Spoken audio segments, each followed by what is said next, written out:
رب العالمین والصلاة والسلام علی رسولہ الامین وعلی آلہ واصحابہ اجمعین وبعد. عن عمر بن الخطاب رضی اللہ تعالی عنہ قال بینما جلوس عند رسول اللہ صلی اللہ علیہ وسلم اطلع علینا رجل شدید بیاض الثياب شدید سواد الشعر لا يعرفه منا أحد ولا يرى عليه أثر السفر ولا يعرفه منا أحد حتى دنا من رسول الله صلى الله عليه وسلم وأسند ركبتيه إلى ركبتيه ووضع كفيه على فخذيه فإذا هو يسأل عن الإسلام ما الإسلام فقال أن تشهد أن لا إله إلا الله وأني رسول الله وأن تقيم الصلاة وتصوم وتؤتي الزكاة وتصوم رمضان وتحج البيت إن استطعت إليه سبيلا قال صدقت قال فعجبنا له كيف يسأله ويصدقه ثم قال ما الإيمان قال الإيمان أن تؤمن بالله وملائكته وكتبه ورسله وأن تؤمن باليوم الآخر وبالقدر خيره وشره قال صدقت قال صدقت فعجبنا له كيف يسأله ويصدقه ثم قال ما الإحسان قال أن تعبد الله كأنك تراه فإن لم تكن تراه فإنه يراك قال ومتى الساعة. یا بعض روایتوں میں اخبرنی عن الساعة قیامت کے بارے میں بتائیے. فقال ما المسؤول عنها بعالم من السائل فقال اخبرنی عن عماراتها مجھے اس کی جو علامتیں ہیں اس کے بارے میں بتائیے. قال ان تلد الامة ربتها وأن ترى الحفاة العراة رياع الشاع يتتاولون في البنيان في 5 لا يعلمهن إلا الله إن الله عنده علم الساعة ان اللہ عنده علم الساعة. یہ جو قرآن کی آیت ہے اس کی طرف اشارہ کیا کہ فی 5 لا يعلمهن الا اللہ. اسی کے بارے میں پچھلے ہفتے آپ کے سامنے بات جو ہے چل رہی تھی، اسی بات کو ہم آگے بڑھائیں گے آج کے اس درس میں. میں نے صرف آپ کو حدیث یاد دلائی ہے، عربی میں ایک مرتبہ اور حدیث آپ کے سامنے پڑھ دیا ہے جس میں یہ بیان ہے کہ عمر رضی اللہ تعالی عنہ کہتے ہیں کہ ہم اللہ کے رسول صلی اللہ علیہ وسلم کے ساتھ مسجد نبوی میں بیٹھے ہوئے تھے. ابو ہریرہ رضی اللہ تعالی عنہ کی حدیث میں یہ بات ہے کہ اللہ کے رسول صلی اللہ علیہ وسلم تھوڑا اونچی جگہ میں تھے، ظاہر تھے، یعنی گویا کہ آپ درس دے رہے تھے اور اسی دوران جبرائیل علیہ السلام ایک عام انسان کی شکل میں، جو شکل پہچانی نہیں جا رہی تھی، صحابہ اس کو پہچانتے نہیں تھے، سفید کپڑے میں اور بال انتہائی کالے، مطلب یہ ہے کہ گرد و غبار کا بال پر کوئی اثر نہیں تھا، سفر کے آثار ظاہر نہیں تھے، کپڑا بھی سفید تھا، بال بھی انتہائی کالے تھے. آئے سیدھے لوگوں کی گردنیں فلانگتے ہوئے اللہ کے رسول صلی اللہ علیہ وسلم کے پاس اتنے قریب بیٹھ گئے کہ ان کا گھٹنا اللہ کے رسول صلی اللہ علیہ وسلم کے گھٹنے سے بالکل ملا ہوا تھا، اور آ کر کے اتنا قربت ظاہر کیا کہ اپنا ہاتھ اللہ کے رسول صلی اللہ علیہ وسلم کی ران پہ رکھ دیا. بعض روایتوں میں یہ ہے کہ اللہ کے رسول صلی اللہ علیہ وسلم کہتے ہیں، بعض روایتوں میں، ویسے صحیح بخاری صحیح مسلم میں یہ الفاظ نہیں ہیں، کہ پہلی مرتبہ ایسا ہوا کہ جبرائیل علیہ السلام آئے ہیں اور مجھے علم نہیں ہوا ہے، مجھے علم نہیں ہوا. بعض روایتوں میں ہے یہ اس میں، لیکن ذرا مجھے ان روایتوں پر تھوڑا اطمینان نہیں ہے، اس لیے کہ جو پوری حدیث کا جو انداز ہے صحیح بخاری اور صحیح مسلم کا، وہ انداز بتاتا ہے کہ اللہ کے رسول صلی اللہ علیہ وسلم کو کوئی تعجب نہیں ہوا ان کے پورے اس عمل سے. صحابہ کو تو ہوا ہے لیکن آپ کو کوئی تعجب نہیں ہوا تھا، اور تعجب نہ ہونے کی وجہ یہی ہو سکتی ہے کہ آپ پہچانتے ہوں کہ سوال کرنے والے اور آپ کے سوالوں کے جو جواب ہیں، جو جواب کا انداز ہے، ان کا تصدیق کرنا ہے. یہ ساری باتیں بتاتی ہیں، اور آپ کو کوئی تعجب نہیں ہوا تو بتاتی ہیں کہ آپ کو اندازہ تھا کہ یہ جبرائیل علیہ السلام ہیں۔ تو آ کر کے اپنی ہتھیلیوں کو اللہ کے رسول صلی اللہ علیہ وسلم کی ران پر بھی رکھ دیا۔ یہ ساری چیزیں جو عجیب و غریب قسم کی حرکتیں ہیں، اس پر کسی طرح کا بھی کوئی اللہ کے رسول صلی اللہ علیہ وسلم کی طرف سے ریئیکشن نہیں تھا، کسی طرح کا کوئی جو ہے ایسا احساس کہ وہ لگے کہ ہاں آپ برا مان رہے ہوں، ایسی کوئی چیز نہیں تھی، جس سے پتہ چلتا ہے کہ اللہ کے رسول صلی اللہ علیہ وسلم کو ایک اندازہ سا تھا کہ جبرائیل ہیں یہ۔ آ کر کے 3 سوال پہلے کیا، 3 سوال تھا اسلام، ایمان اور احسان کے بارے میں۔ اس کے بعد قیامت کے بارے میں سوال کیا، تو قیامت کے بارے میں سوال کرتے ہوئے پھر یہ کہا کہ قیامت کی علامتوں کے بارے میں مجھے بتائیے۔ تو آپ نے پہلی علامت یہ بتائی کہ ان تلد الامۃ ربتہا، کہ لونڈی اپنے مالکن کو جنے، جس کے بارے میں تفصیل پچھلے درس میں آپ کے سامنے آئی تھی۔ اور یہ بات آخری بات جو اس سلسلے میں کہی گئی تھی وہ یہی تھی کہ آج کل جو ٹیسٹ ٹیوب بیبی اور یہ کہ کرائے پر بچہ دوسروں کے لیے جننا، یہ جو رواج چلا ہے، اس پر بھی بعض لوگوں نے اس حدیث کی تفسیر کی ہے، لیکن پھر بھی اتنا واضح نہیں ہے۔ یہ ہو سکتا ہے آگے چل کر کے کوئی ایسی چیز بھی ہمارے سامنے آ جائے جو بالکل واضح ہو اور اس حدیث کی تفسیر اور بھی آسان ہو جائے آگے چل کر کے۔ اس کے بعد جو دوسری علامت بتائی وَأَن تَرَى الْحُفَاةَ الْعُرَاةَ، کہ تم دیکھو گے ان لوگوں کو جو کہ ننگے بدن رہتے تھے، یعنی اوپر ان کے کپڑا نہیں، ایسے ہی ننگے ہوتے تھے، نیچے کوئی لنگی ٹائپ کی چیز کو لپیٹ کر کے رکھتے تھے۔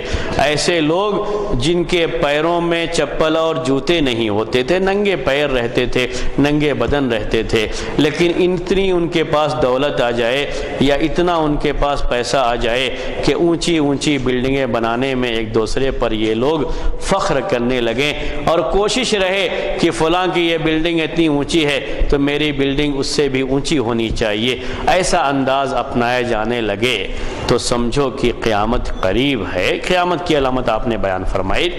اسی کا ایک حصہ یہ بھی ہے کہ ایسے لوگوں کو دیکھو کہ یہ لوگ بادشاہ بن گئے ہیں۔ ان ترى الحفاة العراة رعاشاء ملوک الناس، لوگوں کے یہ بادشاہ بن گئے ہیں، یعنی جو لوگ کسی زمانے میں کچلے ہوئے تھے، ان پر لوگ ظلم کرتے تھے، ان کو کوئی اہمیت نہیں دی جاتی تھی، اور ایسے لوگ مختلف حالات کی وجہ سے یہی لوگ زمانے میں بادشاہ بن جائیں، لوگوں کے ذمہ دار بن جائیں، اور لوگوں نے ان کو اپنا بادشاہ بنا لیا ہو، تو سمجھ جائیے کہ قیامت قریب ہے۔ تو بلڈنگوں میں ایک دوسرے پر سبقت کرنے کی بات تو کچھ مثالیں دے کر کے میں نے آپ کو بتایا تھا کہ یہ انداز جو ابھی دنیا کے اندر پایا جا رہا ہے، یہ بالکل وہی قیامت کی جو علامت بیان کی اللہ کے رسول صلی اللہ علیہ وسلم نے، بالکل اس پر جو ہے یہ چیز فٹ آتی ہے، صادق آتی ہے۔ ایسے ہی یہ بات بھی جو ہم نے مختلف ملکوں کا تذکرہ کیا تھا، میں نے مختلف جگہوں پر دیکھا ہے۔ دلی میں رہتے ہوئے ایک مرتبہ ایسا ہوا کہ ایک صاحب نے اپنا مکان بنایا، جب بغل والے نے ان سے ایک منزل اوپر کر لیا تو میری بلڈنگ ان سے نیچے کیوں رہے گی، فوراً انہوں نے بھی طے کر لیا کہ ہم کو اور 2 منزل آگے لے جانا ہے، ہماری بلڈنگ ان سے اونچی رہنی چاہیے۔ یہ صرف یہی نہیں کہ بادشاہوں کے سوچنے کا انداز ہے، لوگوں کے سوچنے کا انداز ہے، بڑے لوگوں کے سوچنے کا انداز ہے، یہ عام لوگوں کے بھی سوچنے کا انداز ہو گیا ہے کہ ہمارا گھر دوسرے سے اونچا رہنا چاہیے، دوسرے سے اچھا ہونا چاہیے، ہماری بلڈنگ جو ہے دوسروں کے مقابلے میں اچھی رہنی چاہیے، اونچی رہنی چاہیے۔ یہ لوگوں کے سوچنے کا انداز ہو گیا ہے۔ ایسا لوگوں کے سوچنے کا جب انداز ہو جائے کہ لوگ مکانوں پر فخر کرنا شروع کریں، بلڈنگوں پر فخر کرنا شروع کر لیں، اور اس کے بارے میں ان کے سوچنے کا انداز ہو جائے کہ ہمارا مکان سب سے اچھا ہو، ہماری بلڈنگ سب سے اچھی ہو، تو سمجھیے قیامت قریب ہے۔ یہ بات صرف بلڈنگوں کے بارے میں نہیں بلکہ آج مسجدوں کے بارے میں بھی دیکھنے کو ملتی ہے۔ یہ عجیب سا انداز ہے لوگوں کا، مسجدوں کے بارے میں بھی سوچنے کا عجیب سا انداز ہے۔ فلاں مسجد دیکھی ہے، وہ مسجد دیکھنے لائق ہے، اتنا پیسہ خرچ کر کے یہ مسجد بنائی گئی، نماز پڑھنے کے لیے ایک اچھی سکون کی جگہ ہو تو یہ کیا ہے، کافی ہے۔ قوم کا بے تحاشا پیسہ کسی ایسی چیز میں جس کی بہت زیادہ ضرورت نہیں ہے، جس حد تک ضرورت ہے، یعنی ایک ایسی جو ہے مسجد رہنی چاہیے جہاں لوگ آسانی سے سکون کے ساتھ نماز پڑھ سکتے ہوں، یہ ضرورت ہے، اس کا ہونا چاہیے خیال۔ لیکن یہ مسئلہ کہ اب وہ تزئین کاری میں آ جائے، لائٹنگ، یہ سب چیزیں جو ہے اس کا بہت زیادہ اہتمام اس کے اندر ہونے لگے، اس حد تک اہتمام کہ لوگ یہ کہنے لگے کہ فلاں مسجد دیکھی ہے، بنگلور کی سب سے خوبصورت مسجد ہے، وہ مسجد دیکھنے لائق ہے، لوگ وہاں نماز پڑھنے کے لیے نہیں بلکہ دیکھنے کے لیے جانا شروع کر دیں۔ تو یہ انداز قیامت کے قریب ہونے کے خبر دیتا ہے کہ یہ اللہ کے رسول صلی اللہ علیہ وسلم نے جو بلڈنگوں کے بارے میں کہا ہے، وہ بلڈنگوں کے بارے میں عام بات کہی ہے، مسجد کے بارے میں نہیں ہے، بلڈنگوں کے بارے میں عام بات کہی ہے کہ بلڈنگوں میں جب لوگوں کو فخر ہونا شروع ہو جائے کہ ہماری بلڈنگ سب سے اونچی ہے، ہماری بلڈنگ سب سے اچھی ہے، ہماری عمارت سب سے اچھی ہے، تو سمجھیے قیامت قریب ہے۔ ویسے ہی جو لوگ کچلے ہوئے لوگ ہیں، گرے پڑے لوگ ہیں، کسی زمانے میں ان کو کوئی اہمیت نہیں دی جاتی تھی، ان کو لوگ بڑی حقارت کی نگاہ سے دیکھتے تھے۔ ایسا ہم نہیں کہہ رہے ہیں کہ یہ اچھا کرتے تھے لوگ، یا یہ لوگ بڑے بن گئے ہیں تو یہ کوئی بری بات ہو گئی، یہ مطلب نہیں ہے اس کا، یعنی حدیث کا مطلب کیا ہے؟ جب یہ لوگوں کا انداز بدلنے لگے، حافظ ابن حجر رحمۃ اللہ علیہ نے ان دونوں علامتوں کے بارے میں، یعنی کون سی علامتیں؟ لوگ بلڈنگوں پر فخر کرنا شروع کر لیں، اور یہ لوگ جو کسی زمانے میں بہت کمزور سمجھے جاتے تھے، کمزور طبقہ تھا، یہ بادشاہوں کا طبقہ ہو جائے، یہ لوگوں کے ذمہ دار بنا دیے جائیں، یہ بادشاہ اور وزیر بنا دیے جائیں۔ تو اس کے بارے میں یہ لکھا ہے کہ اس کا مطلب صرف یہ ہے کہ زندگی کے اندر ایک انقلاب سا آ جائے گا، لوگوں میں، دنیا میں ایک انقلاب سا آپ کو نظر آئے گا، اور یہ انقلاب بتائے گا کہ اب وقت قیامت کا قریب ہے۔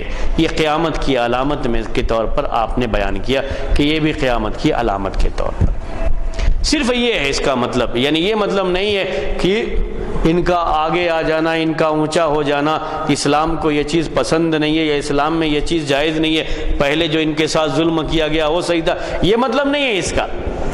پہلے جو ان کے ساتھ کیا گیا، ظلم کیا گیا، وہ غلط تھا، اور ان کو معاشرے میں، سماج میں ایک مقام ملا، ایک عزت ملی، یہ اچھی بات ہے، اس کے بارے میں کوئی بات نہیں ہے، لیکن ایک انداز دنیا کا بدل جائے گا، انداز دوسرا ہو جائے گا، پہلے انداز کچھ اور رہا ہوگا، اس کے بعد انداز کچھ اور ہو جائے گا دنیا کا۔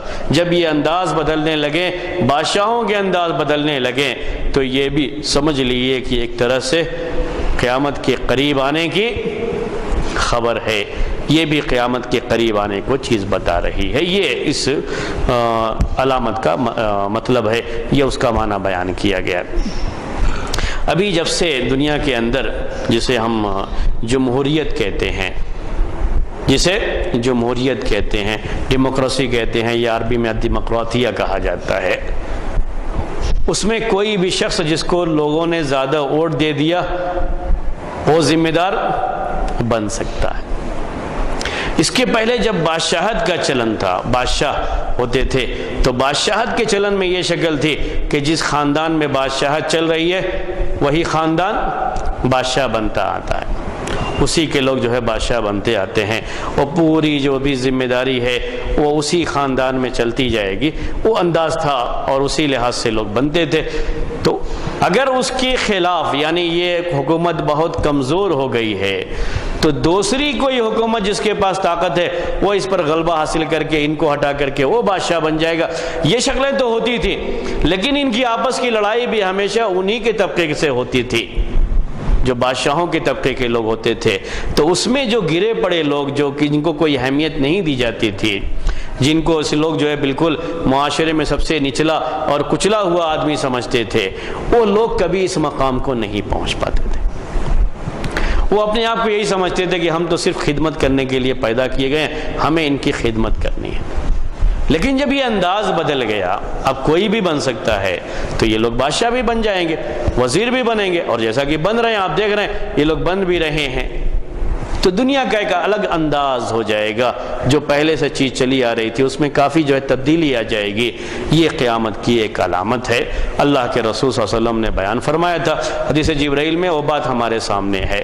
میں نے یہ بھی آپ سے کہا تھا، میں حدیث جبرائیل کی تھوڑی سی اور شرح آپ کے سامنے کر دوں، اس کے بعد یہ بات آپ کے سامنے انشاءاللہ آئے گی کہ قیامت کی اور جو چھوٹی چھوٹی علامتیں بیان کی اللہ کے رسول صلی اللہ علیہ وسلم نے، ان کے بارے میں جن حدیثوں میں وہ بیان آیا ہے ان حدیثوں کے تعلق سے انشاءاللہ، چونکہ تفصیل کے بارے میں بات اس سے پہلے آئی تھی تو یہی لوگوں کو زیادہ جو ہے پسند ہے کہ تفصیل کے ساتھ اس کو بیان کیا جائے کہ یہ علامتیں کیا کیا بیان کی ہیں اللہ کے رسول صلی اللہ علیہ وسلم نے دوسری احادیث میں بھی، تو باتیں آپ کے سامنے آئیں گی۔ لیکن اب حدیث جبرائیل یہاں اس کے بعد جو ہے اتنا پوچھنے کے بعد، جواب حاصل کرنے کے بعد، جبرائیل علیہ السلام جو انسانی شکل میں تھے وہ چلے گئے، وہاں سے اٹھے اور چلے گئے باہر۔ جیسے ہی باہر گئے، صحیح مسلم کی حدیث میں یہ بات ہے، تو اللہ کے رسول صلی اللہ علیہ وسلم نے کہا کہ ردوا علی السائل، ردوا علی السائل، یعنی جو سوال کرنے والے ابھی آئے تھے، آپ نے یہ نہیں کہا جبرائیل علیہ السلام، جو سوال کرنے والے ابھی آئے تھے جو چلے گئے ہیں ان کو ذرا بلا کے لاؤ۔ صحابہ سے آپ نے کہا کہ ان کو بلا کر کے لاؤ۔ لوگ تلاش کرنے نکلے باہر تو سب لوگ ڈھونڈتے رہ گئے، کہیں نظر نہیں آئے، کیونکہ آپ جانتے ہیں ان کے سامنے آئے تھے تو انسانی شکل تھی، جیسے ہی باہر نکلے ہوں گے ویسے ہی وہ شکل غائب ہو گئی ہوگی، ان کے سامنے غائب ہوتے تو معلوم ہو جاتا تھا، اس لیے باہر نکل کر کے وہ غائب ہوئے ہیں۔ اللہ کے رسول صلی اللہ علیہ وسلم نے ان سے کہا کہ ذرا ان کو بلا کر کے لاؤ۔ لوگ بلانے کے لیے گئے تو اس میں جو روایتوں میں بیان ہے وہ میں آپ کے سامنے بیان کرتا ہوں، لیکن اس سے پہلے میں ایک چیز آپ کے سامنے بیان کرتا ہوں۔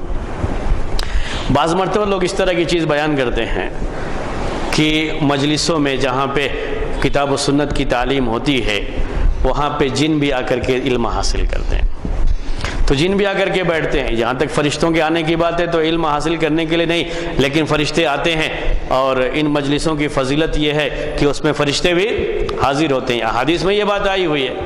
لیکن بعض لوگوں نے ذرا مبالغے کے ساتھ بیان کرتے ہوئے کہ ان مجلسوں میں جن بھی حاضر ہوتے ہیں، اور پڑھانے والے کو معلوم رہتا ہے کہ میرے اس میں درس میں جن بھی آتے ہیں، لیکن یہ پہلے سے شرط لگا لیتے ہیں کہ کبھی اپنے آپ کو ظاہر مت ہونے دینا، وہ تو انسان کی شکل میں بیٹھے رہتے ہیں، لیکن کبھی اپنے آپ کو ظاہر مت کرنا۔ تو ایسی باتیں بھی لوگ پیش کرتے رہتے ہیں اس میں کہ وہ سب لوگ سمجھتے ہیں کہ وہ انسان ہے، اسی لحاظ سے ساتھ میں رہتے ہیں۔ ایک مرتبہ استاد نے کہا دروازہ بند کرنے کے لیے، تو اس نے بیٹھے بیٹھے ہی وہاں سے دروازہ بند کر دیا۔ سارے لوگوں نے دیکھ لیا، ارے اس کے بعد سب لوگ پریشان، یہ کون ہے؟ تو استاد نے کہا کہ میں نے منع کیا تھا تم کو کبھی ظاہر مت کرنا اپنے آپ کو۔ جبرائیل علیہ السلام اتنی مرتبہ آئے انسان کی شکل میں، کبھی اپنے آپ کو ظاہر نہیں کیا ان کے سامنے، کبھی بھی غائب بھی ہو سکتے تھے، سامنے غائب ہو جاتے، سب کو معلوم ہوا تھا کہ جبرائیل تھے اس لیے سامنے غائب ہو گئے، وہاں کوئی ایسی پریشانی کی بات نہیں تھی۔ کبھی ایسا نہیں ہوا کہ جبرائیل علیہ السلام آئے ہوں اور صحابہ کے درمیان انسان کی شکل میں رہے ہوں اور انہی کے درمیان غائب ہو گئے ہوں، یہاں تک کہ ان کو معلوم ہو گیا کہ یہ کون تھے؟ جبرائیل علیہ السلام تھے۔ لیکن ہم لوگ جو قصے کہانیاں بیان کرتے رہتے ہیں اس میں اس طرح کی چیزیں لوگ بیان کرتے رہتے ہیں، بڑا عجیب سا لگتا ہے کہ یہ سب جو ہے، یعنی بالکل سنتے ہی لگتا ہے کہ یہ سب ہاں بنائی گئی باتیں ہیں یہ انداز، ورنہ اگر کسی جن کو آ کر کے سننا ہے تو کیا اس کو ضرورت ہے کہ وہ انسان کی شکل میں آئے؟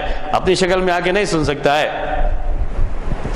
وہ ہماری باتیں سن سکتا ہے اور یہ علم حاصل کر سکتا ہے۔ کس حالت میں؟ اپنی ہی حالت میں۔ اس کو ضرورت کیا ہے کہ وہ جو انسان کی شکل میں ہمارے سامنے آ کر کے بیٹھے؟ یہاں تو جبرائیل علیہ السلام صرف اس لیے آئے تھے کہ لوگوں کو دین سکھانا تھا، اس کے لحاظ سے وہ سوال و جواب کے لیے انسان کی شکل میں آئے تھے۔ تو بات اس میں یہ تھی کہ اللہ کے رسول صلی اللہ علیہ وسلم نے کہا کہ ردوا علی السائل، سوال کرنے والے کو لوٹاؤ، بلاؤ ان کو، کہاں گئے وہ جو؟ تو صحابہ کہتے ہیں کہ ہم لوگ باہر نکلے، عمر بن خطاب رضی اللہ تعالی عنہ بھی اس میں شریک ہیں باہر نکل کے جانے والوں میں۔ تو کہتے ہیں کہ ہم نکلے، اس کے بعد ڈھونڈتے رہے، کہیں وہ ملے نہیں۔ بعض روایتوں میں یہ الفاظ ہیں کہ فَلَبِثْتُ ثَلَاثًا، اور بعض روایتوں میں فَلَبِثْتُ مَلِيًّا، ملین کے معنی عربی زبان میں ہوتے ہیں تھوڑی دیر، میں تھوڑی دیر ٹھہرا۔ بعض روایتوں میں ہے فَلَبِثْتُ ثَلَاثًا، ثلاثاً کا مطلب 3، تو 3 دن تک گویا کہ ایسے ہی جو ہے ٹھہرے رہے، اور اس کے بعد اللہ کے رسول صلی اللہ علیہ وسلم کے پاس آئے تو ان سے جو ہے بات کی اس کے بارے میں، تو آپ نے ان کو بتایا کہ جبرائیل تھے۔ لیکن جن روایتوں میں ملین آیا ہوا ہے تھوڑی دیر، وہ بات زیادہ مناسب لگتی ہے کہ گئے تھوڑی دیر تلاش کیا ادھر ادھر، جب کہیں نظر نہیں آئے تو صحابہ یہ واپس آ گئے اور آ کر کے بتایا کہ وہ نظر نہیں آئے، کہیں بھی وہ نظر نہیں آ رہے ہیں۔ اور جس میں 3 دن کی بات آئی ہوئی ہے اس کے بارے میں بعض شارحین نے، شرح کرنے والوں نے یہ بات لکھی ہے کہ یہ بات بھی صحیح ہو سکتی ہے کہ عمر رضی اللہ تعالی عنہ نے، ان کے ساتھ معاملہ یہ ہوا کہ وہ گئے تلاش کرنے، نہیں ملے تو وہیں سے گھر چلے گئے، اور اس کے بعد وہ کاموں میں مشغول رہے، کبھی آئے بھی مسجد میں نماز پڑھ کے چلے گئے، اللہ کے رسول صلی اللہ علیہ وسلم سے اس کے بارے میں بات کرنے کا موقع نہیں ملا کہ وہ آدمی ہم کو نہیں ملا تھا۔ 3 دن کے بعد جب موقع ملا، یہ تذکرہ آیا تو ان کو بتایا اللہ کے رسول صلی اللہ علیہ وسلم نے کہ وہ جبرائیل تھے اور تم کو تمہارا دین سکھانے آئے تھے۔ لیکن جن روایتوں میں یہ بیان ہے کہ فَلَبِثَ مَلِيًّا یا فَلَبِثْتُ مَلِيًّا، تھوڑی دیر ٹھہرنے کی بات ہے کہ اللہ کے رسول صلی اللہ علیہ وسلم تھوڑی دیر ٹھہرے رہے، صحابہ کرام گئے اور جا کر کے دیکھا کہ جبرائیل جو ہے کہیں بھی نظر نہیں آئے، وہ آدمی آ کر کے خبر دیا کہیں بھی نظر نہیں آئے، تو اللہ کے رسول صلی اللہ علیہ وسلم نے ان صحابہ کے سامنے یہ بیان کر دیا کہ ذاک جبریل، یہ حدیث میں الفاظ ذاک جبریل اتاکم یعلمکم دینکم، وہ جبرائیل تھے جو تمہیں تمہارا دین سکھانے کے لیے آئے تھے۔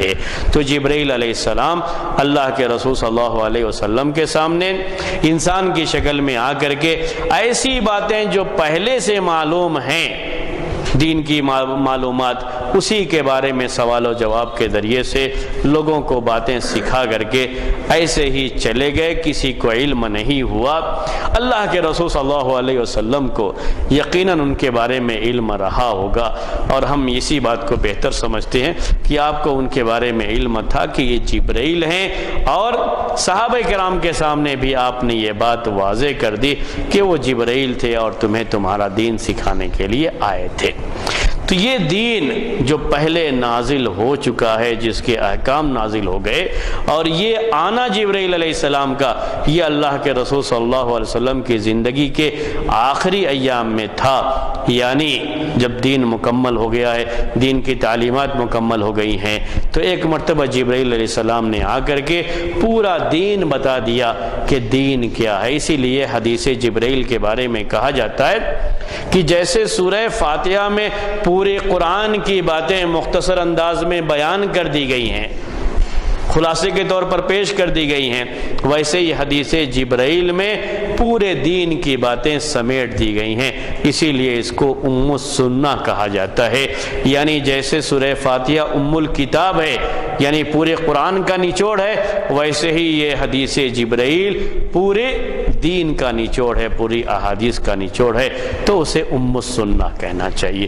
یہ حدیث جبرائیل ہے، یہاں پر یہ ختم ہو جاتی ہے۔ اس کے بعد جہاں تک قیامت کی علامتوں کی بات ہے، تو آپ کے سامنے یہ باتیں آپ ایک ایک کر کے جو ہے انشاءاللہ اسی تفصیل کے ساتھ آتی رہیں گی۔ قیامت کی جو چھوٹی چھوٹی علامتیں بیان کی گئی ہیں، پہلے ان کا تذکرہ، پھر بڑی علامتوں کا ایک ساتھ جو ہے تذکرہ آپ کے سامنے اس درس میں ایک ترتیب سے بات انشاءاللہ آئے گی۔ پہلے میں آپ سے سوال کرتا ہوں کہ قیامت کی چھوٹی چھوٹی علامتوں کے بارے میں اور کیا آپ نے سن رکھا ہے؟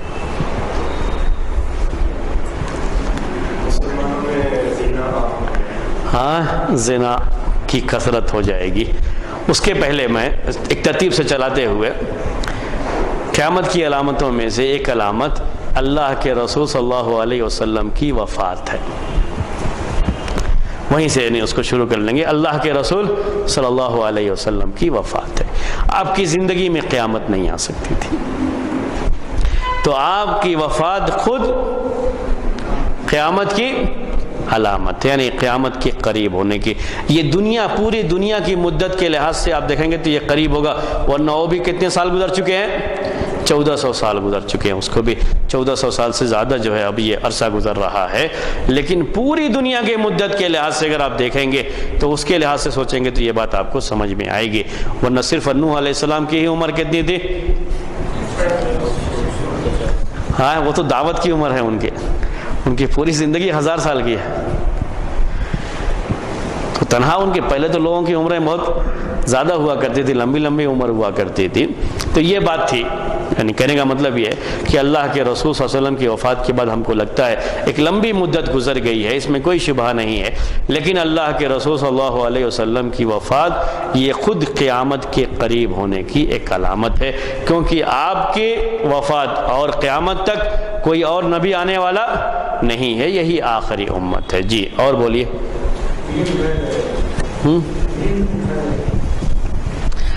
علم کو اٹھایا جائے گا. آج میں آپ کے سامنے اس کی شرح کروں گا، جو ہے ابھی جو چھوٹی چھوٹی علامتیں ہیں اس میں سے بیان کیا اللہ کے رسول صلی اللہ علیہ وسلم نے کہ علم کو اٹھایا جائے گا. یرفع العلم ویکثر الجہل، ساتھ میں یہ بھی ہے کہ جہالت زیادہ ہو جائے گی. علم اٹھایا جائے گا اور جہالت کی کثرت ہوگی، زیادہ ہوتی جائے گی. بعض روایتوں میں یقل العلم آتا ہے، علم کے کم ہونے کا، اسی کے مقابلے میں جہالت کے بڑھنے کی بات ہے. بعض روایتوں میں یرفع العلم آتا ہے، علم کو اٹھا لیا جائے گا. تو اسی کے بارے میں اللہ کے رسول صلی اللہ علیہ وسلم نے یہ کہا کہ ان العلم لا ينتزع من القلوب، علم کو ایسا نہیں ہوگا کہ دلوں سے نکال لیا جائے گا. کسی کے پاس علم ہے تو علم اس کے پاس سے چھین لیا جائے گا، ایسا نہیں ہوگا. یعنی علم کو اٹھانے کا جو انداز ہوگا وہ انداز ایسا نہیں ہوگا کہ کسی کے سینے سے علم کو ایسے ہی اٹھا لیا گیا، یہ انداز نہیں ہوگا، بلکہ اس کا انداز یہ ہوگا کہ علم کو اٹھایا جائے گا بقبض العلماء، علماء کو اٹھا کر کے، علماء کو اٹھا لیا جائے گا. یعنی جن کے سینوں میں علم ہے ان کو اٹھایا جائے گا. تو جب کوئی عالم مر جائے گا، وفات پا جائے گا، تو اس کے جیسا علم رکھنے والا اس کی جگہ کوئی نہیں لے پائے گا. ایسے آہستہ آہستہ علم کو اٹھایا جائے گا. یہ حدیث ہے، حدیث کے الفاظ ہیں، اور اس کی جو ہے میں نے آپ کے سامنے ترجمانی کی ہے حدیث کی. اس کے بارے میں، اسی علامت کے بارے میں آج کے اس درس میں گفتگو ہوگی اس کے تعلق سے. حدیث جبرائیل کے بعد جو قیامت کی چھوٹی چھوٹی علامتیں بیان کی گئی اس کے تعلق سے یہ جو علم کے اٹھانے کی بات کہی گئی، جہالت کی کثرت کی بات کہی گئی، اگر آپ دیکھیں واقعی معنی میں، جو پچھلے ہفتے میں نے بتایا تھا کہ قیامت کی علامتیں یا تو اس زمانے میں تھی نہیں ہوں گی، یا تھی کم تھی، قیامت کے قریب زیادہ ہو جائیں گی. الٹا نہیں ہوگا کہ وہ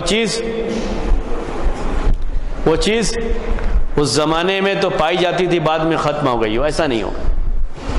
اگر آپ دیکھیں حالات کے لحاظ سے تو علم دنیا میں دن بدن بڑھتا جا رہا ہے یا کم ہوتا جا رہا ہے؟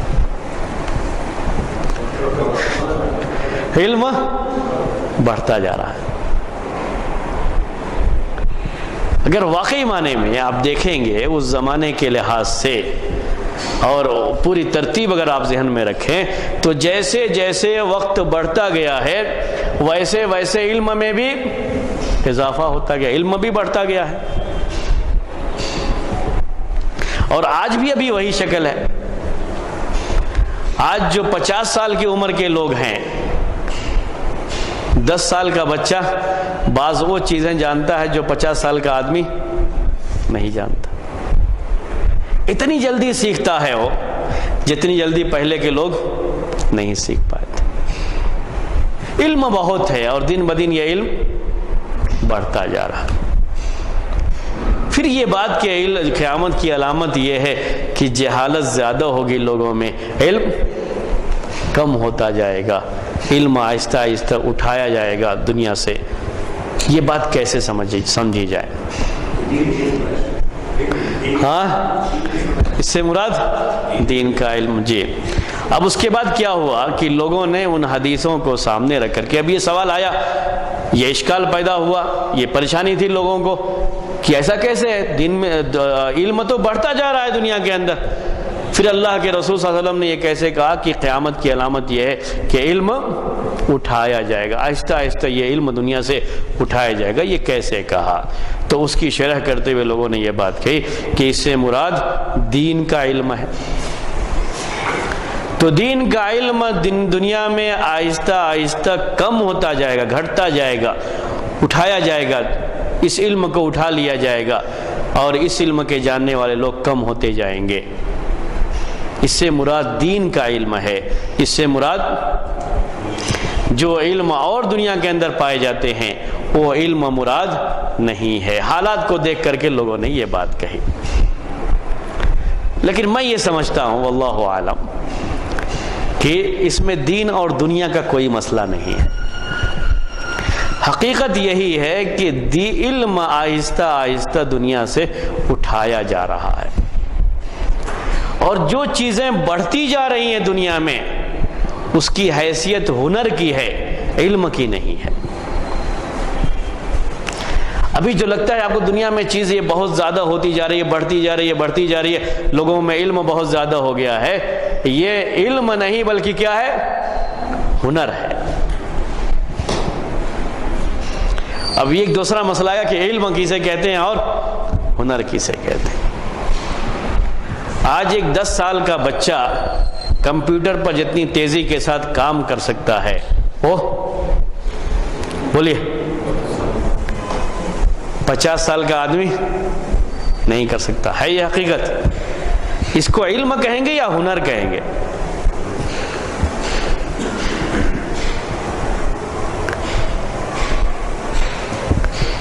کیا کہا جائے گا اس کو؟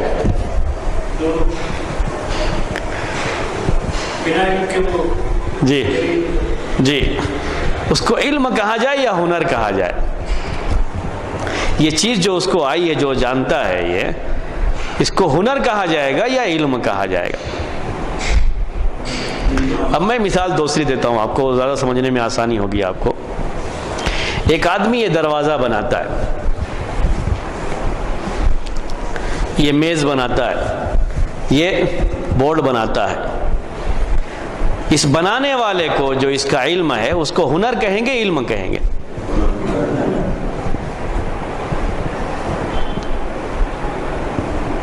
سمجھ میں آیا یہ سوال؟ علم کسے کہتے ہیں، ہنر کسے کہتے ہیں، وہ سمجھانے کے لیے اصل میں ہنر کہا کسے جاتا ہے؟ اصل ایک شخص کوئی بھی کام کرتا ہے جو اس کا ہنر ہے، کسی بڑھئی کے پاس، کارپینٹر کے پاس بیٹھ کر کے کوئی آدمی یہ سیکھ لیتا ہے اور سیکھ کر کے وہ بناتا ہے، اسے کیا کہا جاتا ہے؟ ہنر کہا جاتا ہے۔ سیکھتا وہ بھی ہے، اس میں سیکھنے میں کوئی یہ نہیں کہ وہ بھی سیکھتا نہیں ہے، وہ سیکھتا ہے لیکن اس کو علم نہیں، کیا کہا جاتا ہے؟ ہنر کہا جاتا ہے۔ ایک بچہ کسی کو دیکھ کر کے یہاں ایسے کلک کرتے ہیں تو یہ آتا ہے، یہ کلک کرتے ہیں تو یہ آتا ہے، کمپیوٹر چلانے لگتا ہے، اس کو کیا کہا جائے گا؟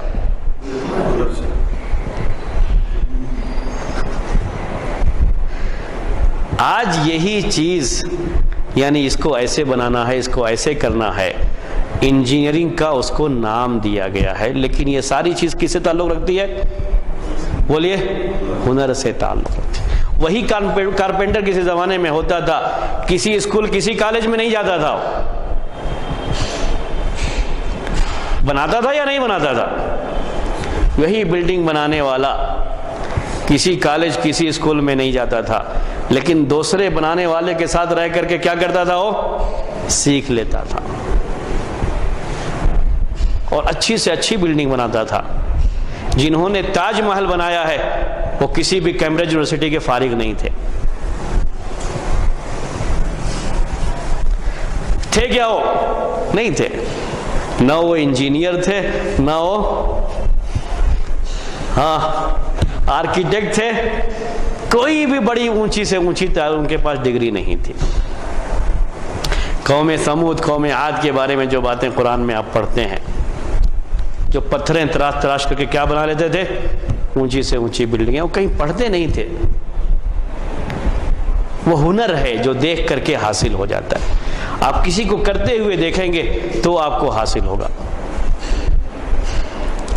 علم اور ہنر میں یہ بڑا فرق ہوتا ہے. سب سے بڑا فرق یہی ہوتا ہے کہ آپ کسی کے سامنے 10 گھنٹے بھی لیکچر دیں گے کہ بورڈ ایسے بنایا جائے گا اور ایسے بنایا جائے گا اور ایسے بنایا جائے گا, پھر بھی وہ نہیں سیکھ پائے گا. لیکن ایک مرتبہ اس کے سامنے آپ بورڈ بنا دیں گے تو سیکھے گا, لیکن ہو سکتا ہے پورا نہ سیکھا ہو.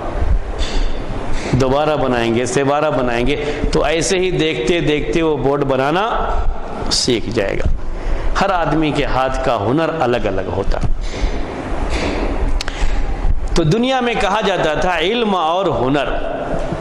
اس زمانے میں اللہ کے رسول صلی اللہ علیہ وسلم کو امی کہا گیا, النبی الامی. آپ کی امت کو کیا کہا گیا؟ امی کہا گیا. اب کیا سمجھتے ہیں ان کو کوئی ہنر نہیں آتا تھا؟ وہ سارے کام وہ بھی کرتے تھے. عربی زبان سب سے جو فصاحت کی زبان ہوتی ہے, بلاغت کی زبان, وہ بھی جانتے تھے. زبانیں بھی یہ ہنر میں آتی ہیں, علم میں نہیں آتی ہیں. لوگ اس چیز میں بھی فرق نہیں کرتے. اصل میں علم اور ہنر کو فرق کرنا چاہیے. زبانیں کس میں آتی ہیں؟ ہنر میں آتی ہیں, علم میں نہیں آتی ہیں. آج باقاعدہ وہ یونیورسٹیوں میں اس کا کورس ہے اور اس کے لحاظ سے اس کی ڈگریاں ملتی ہیں, یہ الگ بات ہے. اللہ کے رسول صلی اللہ علیہ وسلم عربی زبان سب سے فصیح زبان جانتے تھے. آپ کسی کالج میں نہیں گئے تھے, کسی یونیورسٹی میں نہیں گئے تھے. زبان ہمیشہ کس سے آتی ہے؟ یہ ایک ہنر ہے. یہ کوئی آدمی کسی بھی ایسے آدمی کے ساتھ رہتا ہے جو اپنی اس زبان کا ماہر ہے, بہت اچھی زبان بولتا ہے, اس کے ساتھ رہنے والا بھی اتنی اچھی زبان بولے گا, اتنی اچھی زبان بولے گا. چاہے وہ کام کرنے والا کیوں نہ ہو, جھاڑو لگانے والا چپراسی کیوں نہ ہو, وہ بھی ویسے ہی زبان بولے گا. کیونکہ یہ تو سن کر کے بولتے ہیں, اس کا سیکھنے سے کوئی تعلق نہیں ہوتا, تعلیم سے کوئی تعلق نہیں ہوتا. جیسے سنتے ہیں ویسے ہی بولتے ہیں. بچہ کیسے بولتا ہے؟ ماں کی زبان بولتا ہے. ماں کی زبان انتہائی فصیح انگلش زبان ہے, بچہ بھی ویسے ہی انگلش زبان بولتا ہے. ہم کہیں گے کہ کیا وہ بچہ پی ایچ ڈی ہے انگلش میں؟ نہیں کہیں گے, یہ ہنر ہے اصل. اس کے بعد کوئی دوسری زبان ہو تو وہ آدمی سیکھتا ہے پھر, لیکن یہ تو اس کا ہنر ہے جو ماں کے ذریعے سے وہ ساتھ میں رہنے کی وجہ سے وہ چیز آ جاتی ہے. جس گھر میں اچھی زبان بولی جاتی ہے اس گھر کا بچہ بھی اچھی زبان بولتا ہے. جس اسکول میں اچھی زبان بولی جاتی ہے اس اسکول میں پڑھنے والا بچہ بھی اچھی زبان بولتا ہے. اچھی زبان سکھائی جاتی ہے یہ مطلب نہیں ہوتا ہے, وہ استعمال کے لحاظ سے وہ چیز ہو جاتی ہے, ان کو حاصل ہو جاتی ہے. تو جو ہمیں نظر آ رہا ہے کہ دنیا میں علم بہت زیادہ بڑھ رہا ہے, بہت زیادہ بڑھ رہا ہے, اصل علم کم بڑھ رہا ہے. کیا بڑھ رہا ہے؟ ہنر کو زیادہ علم کا نام دے دیا گیا ہے, اور اس کی وجہ سے ہم کو لگتا ہے کہ یہ چیز بڑھتی جا رہی. کیا چیز دنیا کے اندر بڑھ رہی ہے؟ علم کے وسائل, علم کے وسائل, سورسز. علم حاصل کرنے کے جو سورسز ہیں وہ بڑھتے جا رہے ہیں. اس میں کافی اضافہ ہو چکا ہے دنیا کے اندر, اور روز نئی نئی چیزیں آتی ہیں اس کے تعلق سے. وہ بڑھ گیا, علم کافی بڑھ گیا. یہ جو سائنسی تجربے ہیں کہ یہ ایسا کرنے سے ایسا ہوگا, ایسا کرنے سے ایسا ہوگا, جسے ہم سائنس کا نام دیتے ہیں, اور جس سے یہ چیزیں بنائی جاتی ہیں, سب ہنر میں آتی ہیں. اس کے ذریعے سے وہ چیز بنائی جا رہی ہے. تو دن بدن یہ چیز بڑھتی جا رہی ہے اور بڑھتی جائے گی. جہاں تک علم کی بات ہے تو ہر علم گھٹتا جا رہا ہے, کیونکہ وسائل جتنے بڑھتے جائیں گے علم اتنا گھٹتا جائے گا. یہ اصول ہے, ذہن میں رکھ لیجیے. آپ کو کسی طرح کی توجیہ کی, کسی طرح کے اشکال کا کوئی مسئلہ ہی نہیں آئے گا. وسائل جتنے بڑھتے جائیں گے علم گھٹتا جائے گا. علم کم ہوتا جائے گا۔ ابھی آپ کے سامنے علم کے وسائل بہت زیادہ ہیں۔ اب یہاں آ کر کے آپ نے علم سیکھا، اب اپنے گھر میں بیٹھ کر کے بھی انٹرنیٹ پر بہت ساری چیزیں سیکھ لیں گے۔ تو علم سیکھنے کا ایک ذریعہ یہ بھی ہے کہ آپ کے پاس انٹرنیٹ ہے، لیکن انٹرنیٹ سے جو علم آپ کو آ رہا ہے یہ علم حاصل کرنے کا ذریعہ تو ہے، لیکن علم آپ کا اس کی وجہ سے کم ہوتا جا رہا ہے۔ کیوں کم ہوتا جا رہا ہے؟ کہ جو چیز آپ یاد کر لیتے تھے پہلے، اب وہ چیز آپ یاد نہیں کرتے ہیں۔ اور ہمیشہ علم وہی ہوتا ہے جو انسان کے سینے میں ہوتا ہے، جو انٹرنیٹ اور کتابوں پر ہے اسے علم نہیں کہا جاتا۔ اسی لیے یہ کہا اللہ کے رسول صلی اللہ علیہ وسلم نے کہ علم کیسے اٹھایا جائے گا؟ علماء کو اٹھایا جائے گا، سینوں سے نہیں نکال دیا جائے گا۔ یعنی جو جن کے سینوں میں علم تھا ان کو اٹھا لیا گیا۔ اب اس کے بعد جو لوگ آئیں گے ان کے سینوں میں وہ علم نہیں رہے گا۔ علم کے سورسز تو بہت ہیں، ذرائع تو بہت ہیں علم حاصل کرنے کے، لیکن حقیقت یہ ہے کہ علم کم ہو گیا، سورسز زیادہ ہو گئے، علم کم ہو گیا، اور جتنا وسائل بڑھتے جائیں گے علم اتنا ہی کم ہوتا جائے گا۔ اگر آپ کو نہیں اس پہ یہ ہو رہا ہے تو تجربہ کر کے دیکھ لیجیے۔ میں اس سے پہلے یہ بار بار یہ بات کہہ چکا ہوں کہ صحابہ کرام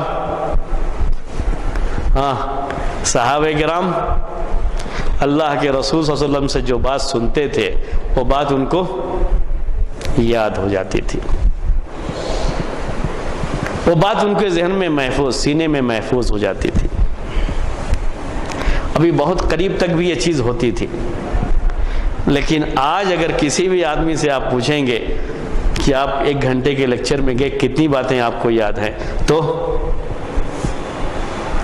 نہیں بتا پائے گا آپ کو۔ ہاں محفوظ اس کے پاس بھی ہوگی، لیکن کس میں محفوظ ہوگی؟ نوٹ بک میں، موبائل میں اور مختلف چیزوں میں۔ یہ وسائل ہیں، جو چیز اس میں محفوظ ہے وہ میرا علم تو نہیں ہے۔ اگر محفوظ ہونے کی بات اسی طرح سے کہی جائے تو ہر زمانے میں کتابیں رہی ہیں، کتابوں میں علم رہا ہے۔ فرق یہ ہوگا کہ پہلے وہ کتابیں کہیں لائبریری میں ہوتی تھی، ابھی کس میں آ گئی ہیں؟ موبائل میں چھوٹی چھوٹی جو چپس میں آ گئی، لیکن ہیں تو وہ کتابیں، میرا علم تو نہیں ہے وہ۔ میرا تو علم وہ ہے جو میرے سینے میں ہے، اتنا میں جانتا ہوں۔ میرے پاس بہت ساری سیڈیاں ہیں، میرے پاس بہت سارے جو چیزیں جو ہے میرے انٹرنیٹ کے ذریعے سے میرے لیپ ٹاپ میں یا ٹیبلٹ میں یا جو ہے موبائل میں چیزیں محفوظ ہیں، تو میں بڑا عالم ہوں یہ تو میں نہیں کہہ سکتا۔ میں بڑا عالم کب کہلاؤں گا؟ جب یہ علم میرے سینے میں محفوظ ہوگا۔ علم کی کثرت اسی وقت کہلائے گی۔ اور اس میں فرق یہی ہوتا ہے کہ جب آدمی کے پاس علم ہوتا ہے، پہلے سے ایک چیز جانتا ہے، کوئی دوسری چیز اس کے سامنے آئی تو فوراً دونوں میں وہ مقابلہ کر کے دیکھتا ہے۔ آدمی کا ذہن ایسا ہے،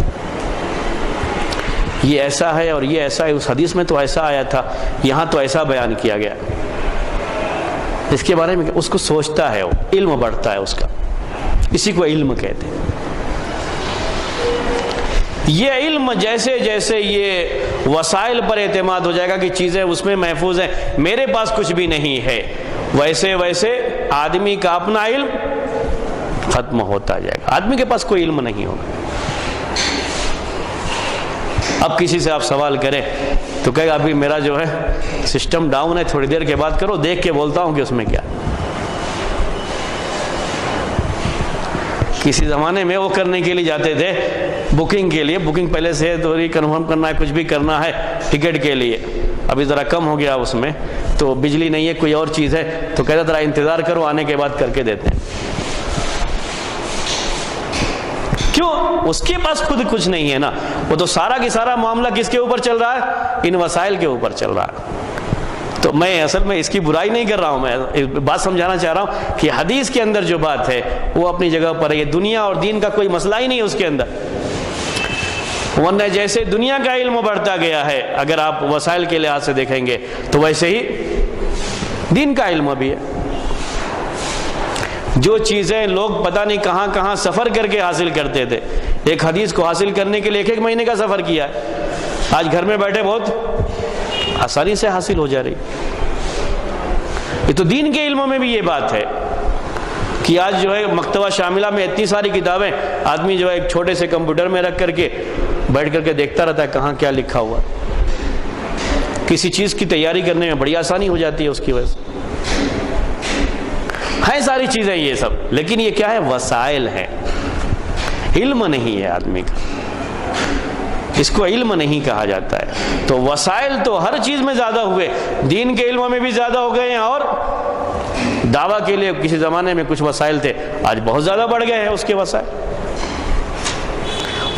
بڑھ گئے ہیں، سورسز بڑھ گئے، لیکن آدمی کا علم بہت کمزور ہو گیا۔ جی بولیے۔ حدیث میں جس میں